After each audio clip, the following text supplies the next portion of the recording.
5월 9일 월성원전 대법 판결에서 문건을 삭제했다고 하는 혐의로 고발된 산업부 전 공무원 3명에 대해서 무죄 판결이 나왔습니다.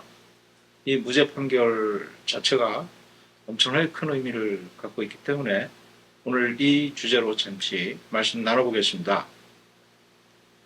월성 원전은 2015년 2월에 수명 연장을 허가했다가 2017년 2월에 2년 뒤에 행정법원에서 이것이 그 1심이죠. 1심 행정법원에서 원고 승소, 다시 말씀드리면 수명 연장 자체가 그 위법이다, 이렇게 판결이 나왔습니다. 그 뒤에 공무원들이 이 문제를 가지고 적극적으로 좀 대응을 했어요. 그래가지고 2017년 12월, 그해 12월이죠. 8차 전력 수급 기본 계획을 수립을 해서 원자력 안전위원회가 항소를 준비를 하고 있었고, 이 와중에 2018년 6월 15일 한수원 이사회에서 월성 1호기 조기 폐쇄 결국 의결을 하게 됩니다. 그래서 영구정지를 결정을 했죠. 이사회에서. 그리고 2019년 2월에 한수원 이사회에서 영구정지하겠다 해가지고 운영 변경 허가라고 합니다. 그것을 제출을 해서 원안위에 승인을 요청을 했고, 원안위는 2019년 말 12월에 월성 1호기 영구정지를 승인하게 됩니다. 그것이 좀 이상하게 됐죠. 아니, 항소를 준비하고 있는데 원안위가 월성 1호기 영구정지를 승인을 하게 됩니다. 그 이유는 이제 뒤에 나오는데 5월 29일 날 2020년 이제 다음 해 5월 29일 날 2심 판결 선고를 하게 됩니다. 항소를 했기 때문에 결국은 영구 정지되었기 때문에 이미 영구 정지됐는데 수명 연장이 문제가 없다. 이거를 항소를 해봤자 의미가 없다. 그래서 각하를 시킵니다. 이 각하된 그 자체가 그 요지가 결국은 원인 무효가 된 거죠. 소송을 제기한 쪽도 영구정지가 결정됐으니까 소송을 제기한 이유가 이제 사라졌고, 항소한 쪽도 이제 패소를 했지만 1심에서 패소를 했지만 2심에서 다툴 이유가 없어졌던 거죠.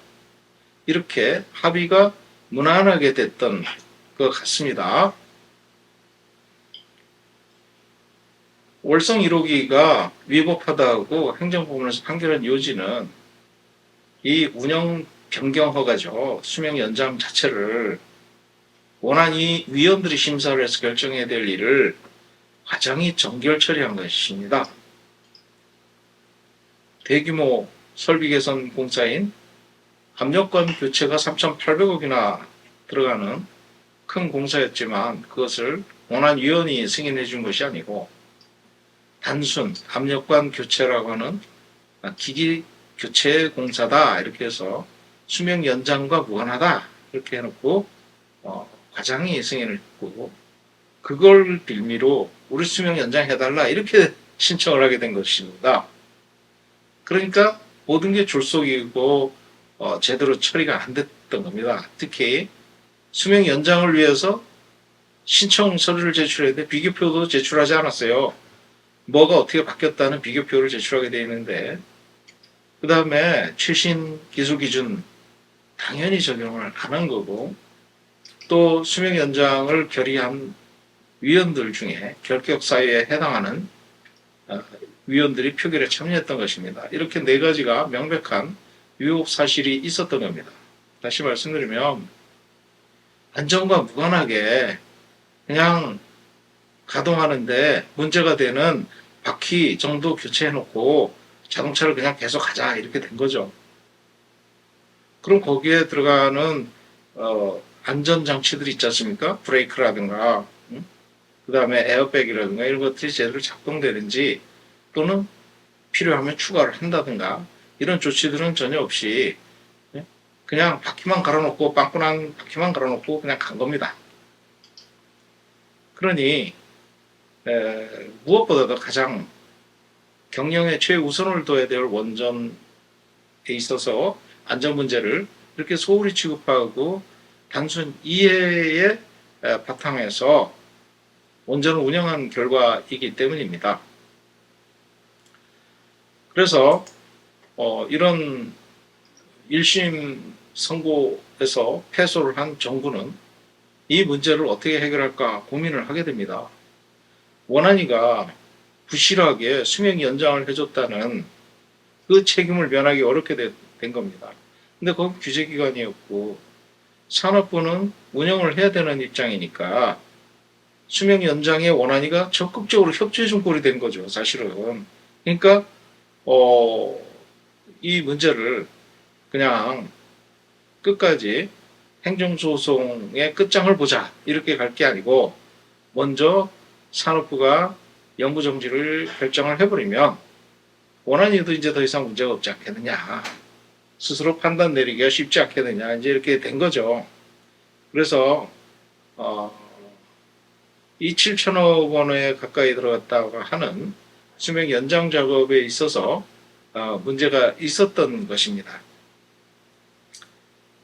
결국은 영구정지 처분함으로써 문제가 이제 조용히 끝나나 했던 거죠. 근데 이것이 산업계에서, 원자력 산업계에서 상당한 반발을 하게 됩니다. 상당한 반발을 하게 되는 이유는 왜 멀쩡한 원전을 조기 폐쇄했느냐. 그러니까 안전성 문제를 제외하고 사업적인 관점만 들여다본 거예요. 왜 사고 안 나는데 사고 나는 것처럼 하느냐. 네? 그리고 모든 법 규정 절차에 따라서 다 제대로 처리했다고 원안위가 그러는데 뭐가 도대체 문제냐. 이제 이렇게 되는 논리가 전개가 된 거예요. 그랬더니 이제 국회에서 탈원전 문재인이라는 프레임으로 공격을 하기 시작합니다. 그래서 국회와 산업계 일부 원전 진흥 강성 추진파들이 결합을 해서 이거를 하나의 탈원전 프레임 비판하는 그 형태로 이거를 전격 추진하게 됩니다. 그러다가 결국은 이거 감사해야 되는 거 아니냐 해가지고 요구가 강력하게 들어갔고 국회에서 당시 국민의힘이죠. 국민의힘에서 이 문제를 감사원에 감사를 요구하게 됩니다.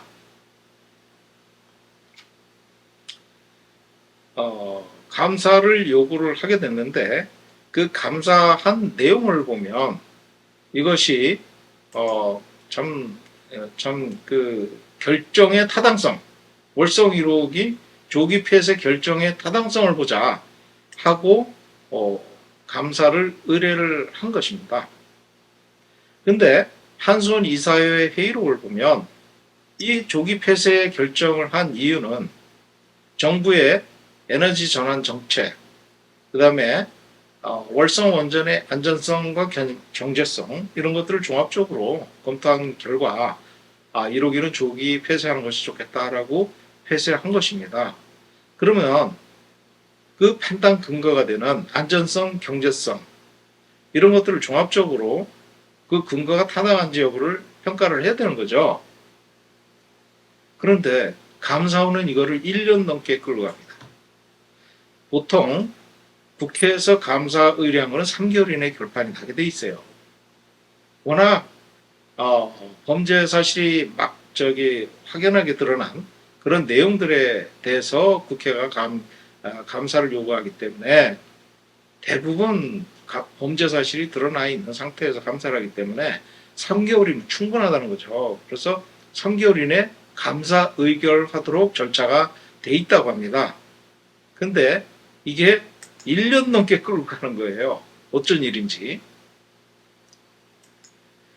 그래서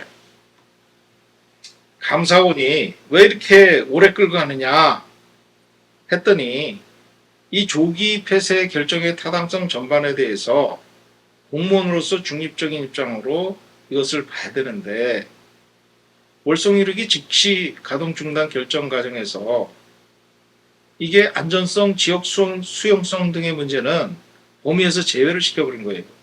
지역에서 반대를 했거든요. 수명 연장 자체를. 그 당시 여러분 기억 많이 나시잖아요. 2016년 9월 10일 날 경주 지진까지 일어났어요. 그래가지고 월성 원전 다 정지, 물론 주변 원전들 다 정지를 했었지만 특히 가장 영향을 받았던 것이 월성 원전입니다. 그래서 실제 삼중수소가 막 일부 좀 농도가 높아지고 막 그랬었습니다. 그래서 월성 원전 전면 점검을 들어간다고 한 달 이상 정지가 된 상태에 있었어요. 그렇게 됐기 때문에 경주 지진 5.8 지진이 사실상 기록 지진으로서는 가장 세게 왔기 때문에 이거 지진이 다시 활성화되는 거 아니냐 이런 우려와 함께 그럼 노원전 빨리 폐쇄하는 게 좋겠다는 것이 당시 중론이었어요. 여야 할 거 없이. 근데 지금 와서 그 야당은 이 문제를 공식적으로 제기를 했고 그러면 그거에 대해서 감사원이 평가를 하면 안전성과 경제성, 타당성 평가한 것에 대해서 종합적으로 봐야 되는데 그것을 경제성만 가지고 따진 거예요. 자, 안전성에 얼마나 영향이 문제가 있느냐 없느냐 이걸 따져야 되는데 그건 안 따지고 경제성만 가지고 따진 거예요. 그러면 근본이 어떻게 됐는지 그 근거가 명확하지 않은 상태에서 결과만 가지고 따지게 됩니다. 그러니까 결국은 이것은 결론을 정해놓고 강압적으로 조사를 시행을 하게 됩니다. 그래서 결국은 피조사자들, 좀 뭐 산업부 공무원들 이런 분들이죠. 뭐 강압적으로 모욕과 협박, 진실강요 뭐 이런 것들을 마구잡이를 한 거예요. 그래서 인권 침해 위법이다 이래가지고 공익감사 청구도 들어가고 그랬었어요. 감사원의 감사에 대한 공익감사 청구도 시행하고 막 그랬었습니다. 근데 감사위원을 통해서 또 소집을 해서 직권심리를 할 때도 회의 발언의 7, 80%가 친원전 논리를 펼치고 대통령 선거 지지율 뭐 이런 것까지 얘기를 했다고 그래요. 그래서 모욕과 협박, 진술 강요, 과잉조사 등 이런 위법 사실이 있었기 때문에 감사를 들어갔지만 뭐 그냥 뭐 용두사미로 끝나버렸어요. 또 제대로 감사도 제대로 안 한 것 같더라고요. 네? 그러더니 월성 1호기 결과를 이제 감사 결과를 요구를 하게 됩니다. 그래가지고 이제 1년 넘게 끌다가 2020년 10월 20일 감사원에서 월성 1호기 감사 결과를 발표하게 됩니다. 감사 결과를 발표하자마자 국민의힘은 대전지검의 월성 1호기 감사 그 대상자 중에 12명을 고발을 하게 됩니다. 7,000쪽이 넘는 자료를 제출해요. 그래서 20날 감사원 감사 결과가 발표되고 22일 날 감사원에서 대검에 7,000쪽의 수사 자료, 참고 자료를 제출합니다. 뭔가 입을 맞추지 않고서 이럴 수가 없는 거예요. 범죄 사실이 명확하게 드러나는 것도 아니고 어떤 목표를 두고 일목요연하게 진행을 했던 측면이 굉장히 강했기 때문에 이거에 대해서 문제가 많다 그래가지고 공익감사 청구까지 있었던 일인데 그것과 무관하게 무조건 진행해버립니다. 그래서 감사원의 수사 참고 자료를 대검에 제출한 시점이 10월 22일인데 10월 22일 날 국민의힘이 고발장을 접수한 날입니다. 대전지검에. 감사원은 뭐라 그랬냐면 이거에 대해서 고발 또는 수사 요청을 한 게 아니고 수사 참고 자료로 제출했다. 이렇게 얘기를 했지만 7천 쪽이 넘는 분량을 제출해서 사실상 수사 요청으로 볼 수가 있다는 것입니다.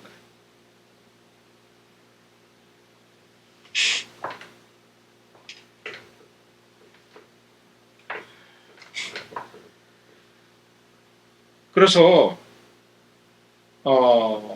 이것이 고발 2주 만에 윤석열 총장이 대전지검을 방문하고 일주일 만에, 네?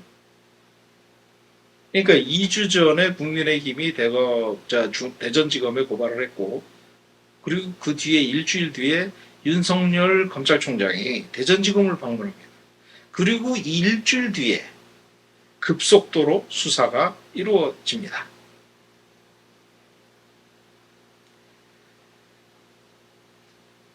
그때 그 당시에 감사 관련 수사 관계자들은 윤석열 검찰총장 휘하에 강남일 대전고검장이 이 당시에 윤석열 총장 취임과 함께 승진해서 이 자리에 있었고, 이두봉 대전지검장, 아주 유명한 분이죠. 이두봉 지검장.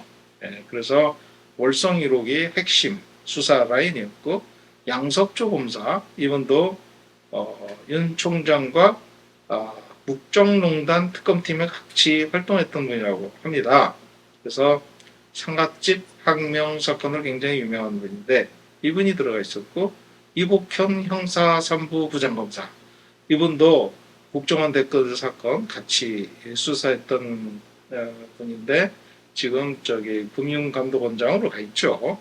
그다음에 이상현 대전지검 부장검사, 이분은 월성 1호기 수사 핵심 라인이라고 합니다.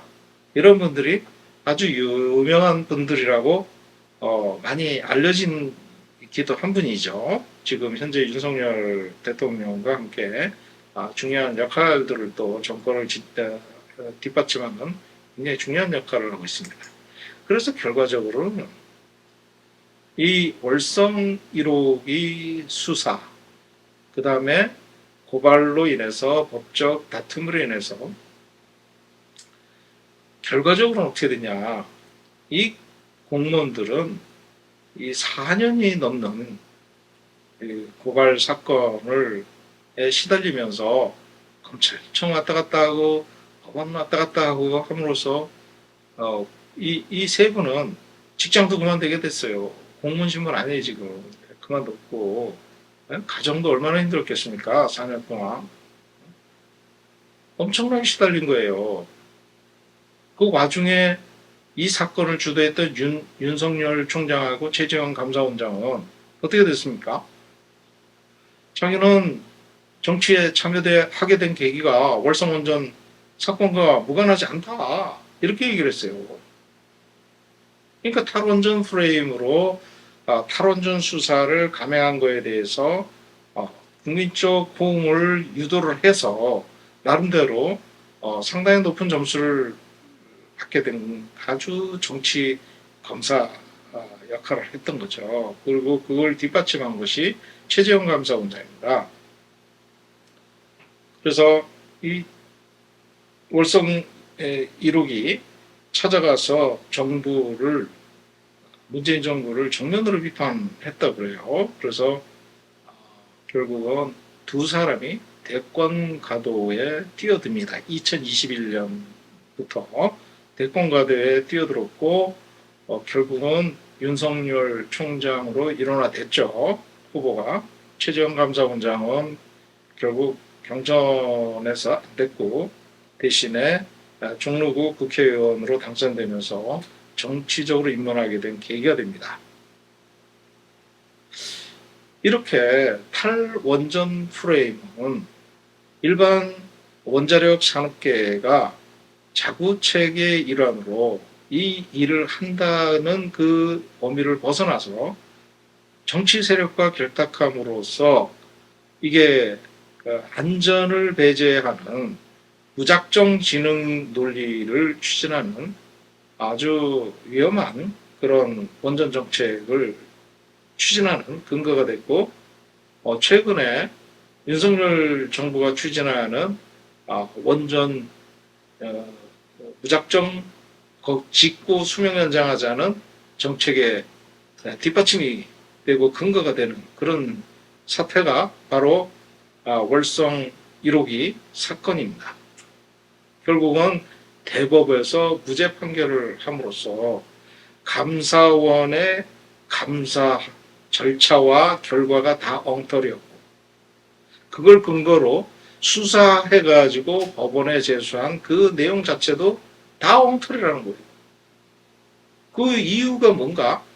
이게 정치적으로 이득을 취하려는 정치 공무원에 의해서 정치 감사원장과 정치 검찰청장에 의해서 이게 이렇게 된 겁니다. 아니, 원전하면 가장 중요한 게 안전 아닙니까? 안전은 감사원 감사에서 거들떠 보지도 않았어요. 그거는 원하니까 문제가 없다 그러니까. 그럼 그건 왜 감사 안 했냐고요. 원한이가 스스로 자성의 노력을 해야 하지만 그 당시 2015년에 이거를 취급했던 그 국장이, 원한이 안전정책국장이 지금 현재 문재인 정부에 의해서 원자력 안전위원장으로 임명을 합니다. 현직에 있죠. 이게 원자력 안전정책이 스스로가 잘못한 거는 되돌아보고 자성을 하고 국민께 사과할 줄도 알아야 됩니다. 근데 월성 1호기 수명 연장 자체가 문제가 없다라는 강력한 주장은 도대체 어디서 나오는 겁니까? 응? 아무리 봐도 이해할 수가 없어요. 원자력 안전위원회는 정치권의 안전을 위해서 움직이지 말고 국민의 안전을 위해서 원자력 안전위원회 설치 운영에 관한 법 제1조가 뭡니까?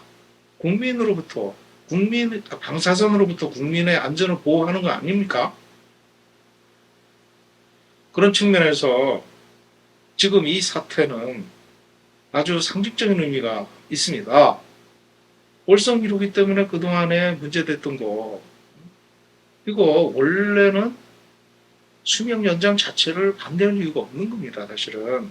근데 최신 기술 기준도 제대로 적용 안 하고, 그 다음에 그 안전 절차도 제대로 지키지 않고 그냥 꼼수로 그냥 과장이 정결해서 대규모 설비 개선을 수행을 하고 이렇게 해서 넘어와서 수명 연장을 해놓고, 그 문제가 지금 윤석열 정부에서 강력한 10기 원전을 수명 연장하겠다. 지금 똑같이 일이 벌어지고 있습니다. 똑같이. 이게 반성이 없으니까 과거사 문제를 가지고 우리가 많이 논의를 하잖아요. 일제시대 때 뭐 어땠고 이런 것들을 지금 와서 문제를 계속 제기하고 원인을 없애고 또 그렇게 함으로써 우리가 새로운 미래를 펼쳐나갈 수 있는 거 아닙니까? 이 원자력 안전도 마찬가지예요. 2015년에 수명 연장 불법적으로 한 거 아닙니까, 결국은? 그거 끝까지 우기고 있어요. 불법적으로 한 거 아니다.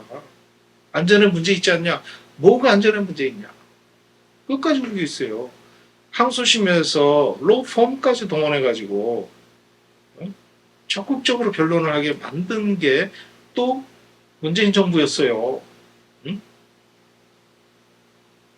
왜 그 당시에 월성 1호기 수명 연장에 책임이 있던 사람들 다 승진했어요. 원안 위원장까지 다 올라갔어요, 다. 응? 다 승격해서 지금도 아주 핵심 보직에 앉아 있습니다. 그런 사람들이 원전 안전 문제에 대해서 어떻게 대처할까요? 참 걱정이 아닐 수 없습니다. 그래서 원자력 안전위원회는 강력한 자구 노력을 좀 하고 자정 노력과 함께 과거에 잘못된 것 관행 이런 것들을 깨우치고 빨리 해결을 하는 노력을 해야 되는데 그렇게 안 되면 외부에서라도 반드시 교정 작업을 해줘야 할 것으로 생각됩니다. 당장 10기 수명 연장을 하는 것부터 제대로 봐야 될 것 같습니다. 엉망입니다. 걱정입니다. 월성 1호기, 2호기, 3호기, 4호기 다 수명 연장 신청한다고 그러지 않습니까? 이 무작정 수명 연장을 하기 위해서 사용 해결료, 즉 고준위 방패물 관리에 관한 특별법도 그냥 통과시키려고 지금 하고 있고 이렇게 무지막지하게 원전 정책을 해야 되는지 여기에 적절하게 시민사회와 정치권이 대응을 하지 않으면 원자력 산업계나 그쪽에 의해서 움직여지는 이익 집단에 의해서 우리나라 에너지 정책은 완전히 좌지우지되고 이상한 형태로 흘러가게 될 것입니다. 지금이 바로 그런 시점이 되고 있고요. 22대 국회에서는 바로 설 수 있도록 기대를 해봅니다. 감사합니다.